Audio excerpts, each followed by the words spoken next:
Are you ready? Are you ready? Fight! Here we go.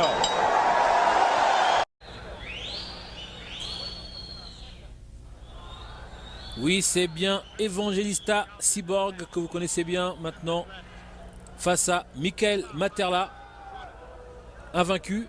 Le Polonais. Ouais. 7 combats, 7 victoires. Alors c'est une belle épreuve là face aux sociétaires de la shoot et box qu'on ne présente plus. Je pense que c'est le combattant le plus effrayant du circuit, Cyborg. En tout cas, Materla qui rivalise au niveau des tatouages.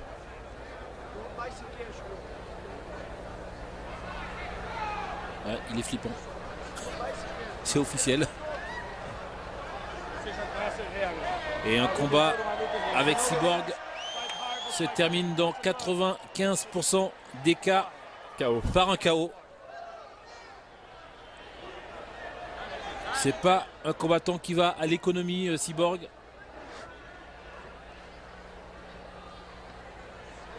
Donc il devrait y avoir du sport. Ah, c'est parti. Et Materla aussi qui rentre dans la... Eh ouais, faut faire attention avec les combattants de la shoot et box. Parce qu'il n'y a jamais un seul temps de répit. Il ne faut rien laisser au hasard. Materla qui rentre un petit peu n'importe comment dans la bagarre. Là, à la tête de la première. Il y va. Il y va, ça c'est clair.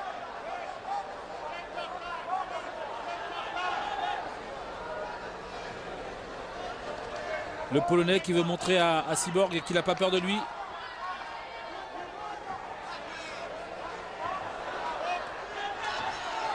Et attention là, il a été touché. Ouais. Il a été touché, Materla. Attention. Il faut qu'il se replace vite. Sur le dos. Et ouais, ce coup de genou qui est venu de très très loin.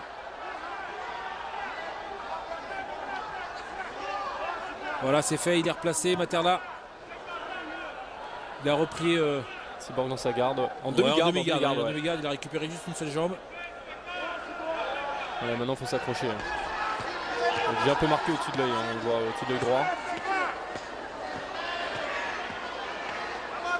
Et là c'est dur parce que s'il n'essaie pas de se replacer, il va continuer à subir ce genre de coups aux côtes.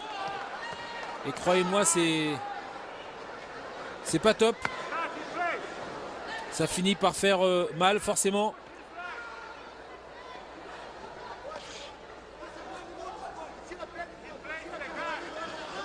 Et il me semble légèrement ouvert Materla du côté droit. Ah ouais, sur l'œil. Au-dessus de l'œil droit, il me semble. On dirait l'arcade aussi, ouais. C'est l'arcade qui coule, ouais, ça coule au niveau de l'arcade. Alors encore une fois, hein, c'est toujours très très fragile les arcades. C'est impressionnant parce que ça saigne beaucoup.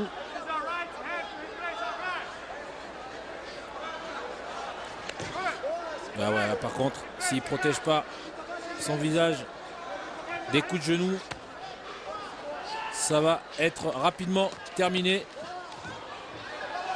C'est vraiment l'une des caractéristiques de la shootbox et de Cyborg en particulier, c'est de frapper vraiment dans toutes les positions.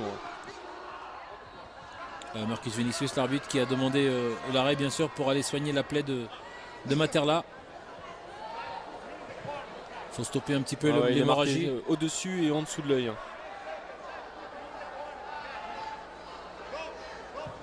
Cyborg a fait un très très bon début de combat. Un début de combat hallucinant, Cyborg. On l'a vu boxer sans garde. Comme d'habitude. Comme d'habitude. Ce qui lui vaut aussi de subir beaucoup de défaites par KO. Aussi par KO. Ah ouais. Mais en même temps, il ne faut pas se mettre dans la trajectoire de ses coups parce que là, vous prenez un aller simple pour la lune.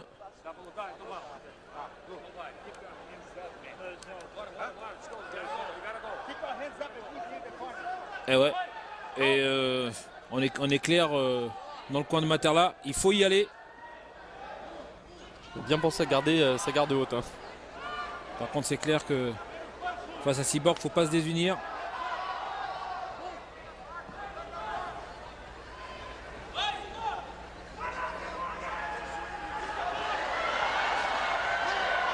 Vraiment un combattant dans tout ce qu'on peut voir de combattants chez un homme. Cyborg a tout ça, c'est un guerrier. Il envoie tout ce qu'il peut.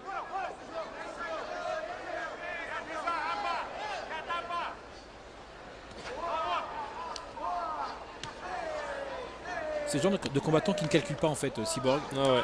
Il monte pas pour... il n'a pas de tactique.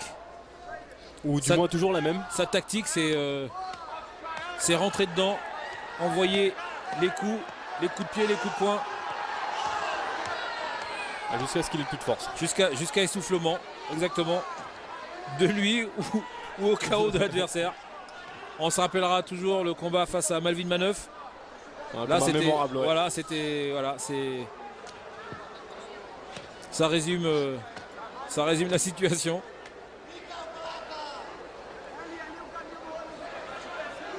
Mais on peut encore une fois saluer la performance d'Anthony Rea qui a réussi à venir à bout de ce combattant brésilien de talent.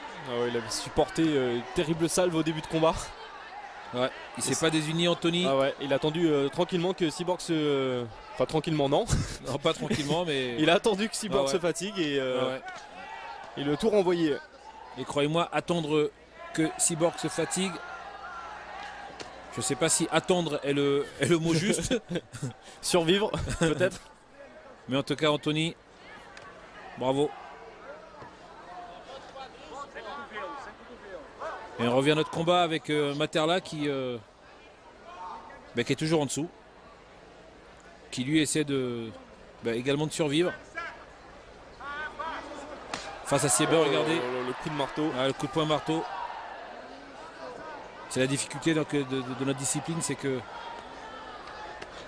les coups peuvent arriver de n'importe quelle manière. Et c'est beaucoup plus difficile de travailler parce qu'il y a tellement de façons différentes de terminer un combat.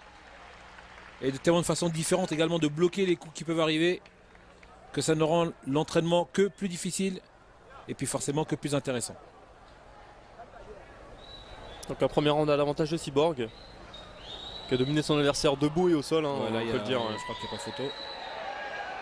On voit qu'il commence à accuser le coup quand même, le Brésilien. Ouais, ça également c'est quelque chose à mettre au crédit. Je ne sais pas si on va dire au crédit, mais Cyborg n'a pas beaucoup de conditions physiques.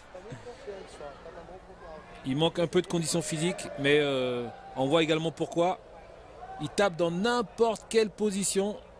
Même s'il n'est pas en équilibre, il envoie quand même ses coups.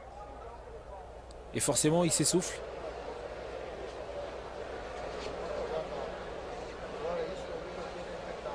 Il ne sait pas tempérer, Cyborg. Il ne sait pas gérer un combat.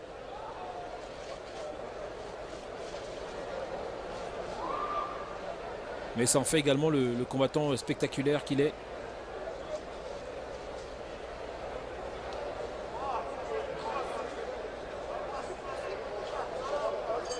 Et Materla qui va avoir vraiment du mal à gérer la fougue du Brésilien.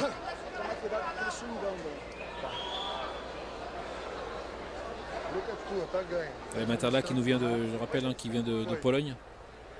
Et qui est toujours invaincu. Même toujours si invaincu, son invincibilité sérieusement remise en question dans ce combat. Ouais, mais on rappelle également les conditions. Je vais vous en parler pour l'avoir vécu avec Boris Jean-Stomp. Une chaleur caniculaire, une humidité rare. Très très difficile, qu'on n'a pas l'habitude de combattre dans ces conditions. Kassim également en a fait les frais. Kassim Hanan, qu'on salue bien sûr. Qui s'était incliné face à ce même Cyborg. Tout à fait Antoine. Lors du Mecha 12. L'arbitre qui relève les deux combattants. Je sais pas trop pourquoi.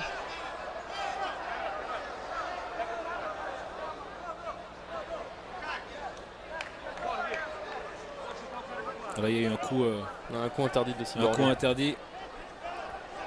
Enfin, ça nous étonne même plus, hein, de la part de Cyborg.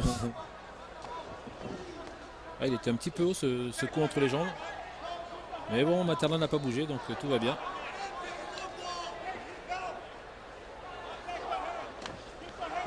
Ah, c'est bien vu là, cette droite.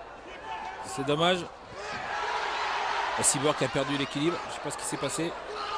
Je crois qu'il y a eu coup de pied. Et Materla qui est épuisé également. Hein. Ah ouais. Ouais, c'est bien vu ce jab. Ouais, Il lâche rien, prend il en trois, peut plus, il en peut plus, il en peut plus, il en peut plus. Il en peut plus. Je pense que il est en train d'abandonner. Là, il y a un bras qui est accessible, mais Ah non, il préfère, Cyborg, ouais, il préfère taper. C'est fini, je crois qu'il a arrêté, Materla. Il devrait l'arrêter. Ouais, il faut arrêter, il voilà. faut arrêter. Ouais, ouais. L'arbitre n'a pas vu que Materla n'en pouvait plus. Il attendait que celui-ci fasse signe ou d'abandonner bruyamment ou concrètement en frappant par terre. Mais c'est une victoire supplémentaire de Cyborg par TKO. On vous l'a dit, un combat de Cyborg va rarement au bout. Je ne sais pas si c'est ce que c'est que finir un combat Cyborg en vainqueur ou en vaincu. Et quand même une belle résistance de Materla qui a pris beaucoup de coups hein, quand même dans ce combat. Qui a pris beaucoup de coups, mais on rappelle les conditions pour ces combattants venus de l'Est, c'est hyper difficile quand on est au Brésil. C'est des conditions climatiques qui ne sont pas évidentes à gérer. Et ça, c'est important de le prendre en compte dans la performance. Ouais, là, il a déjà là, il n'en voulait plus. Et une victoire de plus dans l'escarcelle de Cyborg.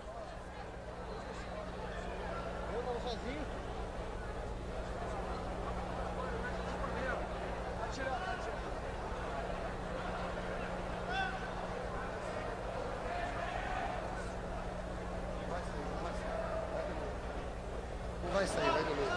Estou dentro, Manolo. Manolo. Vai, bola aberta.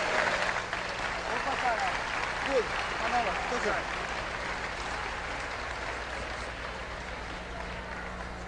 Segundo round, 1 minuto e 27 segundos. Por nocaute, Evangelista Cyborg.